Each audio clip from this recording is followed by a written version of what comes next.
সাইদ প্রত্যয় মাত্র ২০ বছর বয়স।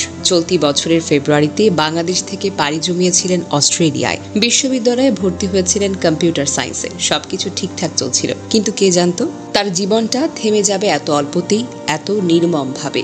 গত শনিবার রাতে দক্ষিণ অস্ট্রেলিয়ার এডিলেড শহরের কাছে হাইওয়েতে এক ভয়াবহ দুর্ঘটনায় প্রাণ হারালেন সাইদ প্রত্যয়। তীব্র কুয়াশা, অন্ধকার আর হঠাৎ করে সামনে চলে আসা একটি ক্যাঙ্গারু। চালক সেটিকে বাঁচাতে গিয়ে নিয়ন্ত্রণ হারান আর গাড়িটি ছিটকে পড়ে ঢালে। গাড়ির পেছনের সিটে একা বসা ছিলেন প্রত্যয়। সেই পেছনের অংশটাই ছিল সবচেয়ে ক্ষতিগ্রস্ত। দুর্ঘটনার পর গাড়ির ভেতরেই চাপে পৃষ্ঠ হয়ে অকালে ঝরে গেল একটি জীবন।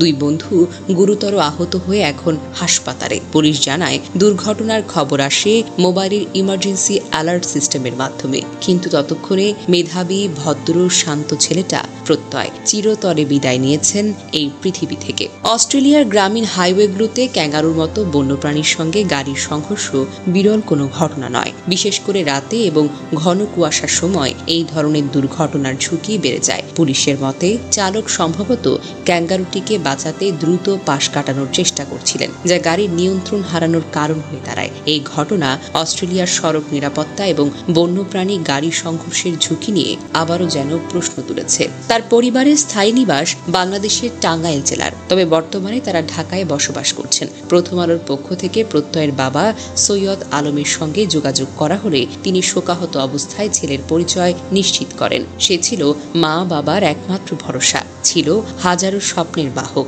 একটা রাত, একটা মুহূর্ত, একটা হঠাৎ আসা ক্যাঙ্গারু সবকিছু শেষ করে দিল।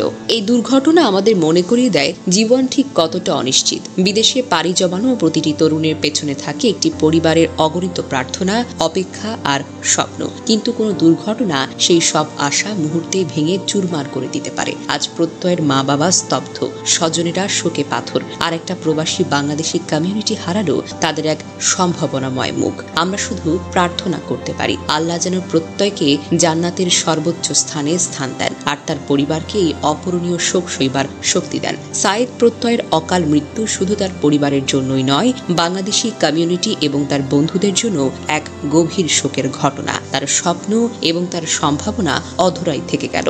সাউথ অস্ট্রেলিয়ান বাংলাদেশি কমিউনিটি এখন চেষ্টা করছে প্রত্যয়ের মরদেহ দেশে পাঠাতে। তবুও যে অপূরণীয় ক্ষতি হয়েছে সেটাকে পূরণ করবে।